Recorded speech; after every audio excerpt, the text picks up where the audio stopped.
update ng bayan. Maasahan anumang panahon.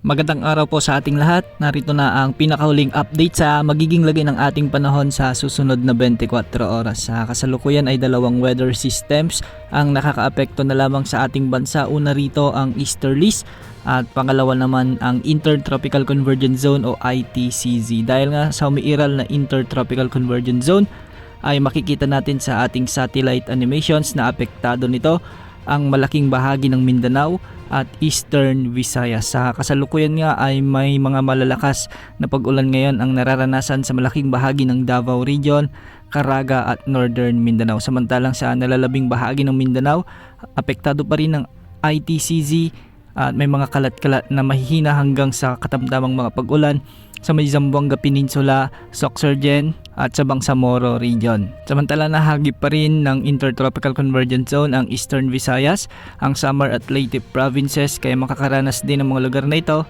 ng mga katamtaman hanggang sa kung minsan ay malalakas na pag-ulan na siyang posibleng magdulot ng mga biglang pagbaha o pagguho ng lupa. Para naman sa nalalabing bahagi ng bansa ay easterlies ang dominanting weather system mula Luzon at sa nalalabing bahagi ng Visayas. Kung makikita natin sa ating satellite animations ay maulap ang mga kalangitan na may mga kalat-kalat na pag-ulan sa bahagi ng Northern Luzon, Central Luzon at ilang bahagi ng Calabarzon. Samantala may mga katamtaman hanggang sa malalakas na pag-ulan naman sa ilang bahagi ng Bicol Region, sa Quezon Province, sa bahagi ng Batangas at ilang bahagi ng Mindoro Provinces at sa Northern Palawan. May mga pag-ulan din na nakikita dulot ng easterlies sa katimugang bahagi ng Negros Island Region, sa may Bohol at sa northern portions ng Masbate at Cebu Province. Sa kasalukuyan ay wala pa rin tayong namomonitor na panibagong bantang bagyo o LPA na posibleng makaapekto o pumasok sa ating area of responsibility sa susunod na 3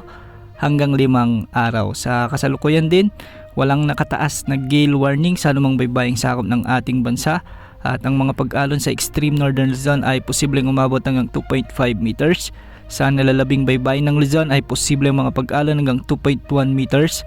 At sa mga baybay naman ng Visayas at Mindanao ay posible ang mga pag-alon hanggang 1.2 meters. Bukas asahan pa rin ang pag-iral ng easterlies at ITCZ sa ating bansa at sa kasalukuyan ay naka-monsoon break tayo. Ibig sabihin nito ay wala pa ring epekto ang habagat hanggang sa mga susunod na araw. Ngunit sa mga susunod na linggo ay asahan na muli itong iiral at posibleng magpaulan muli sa kanlurang bahagi ng ating bansa.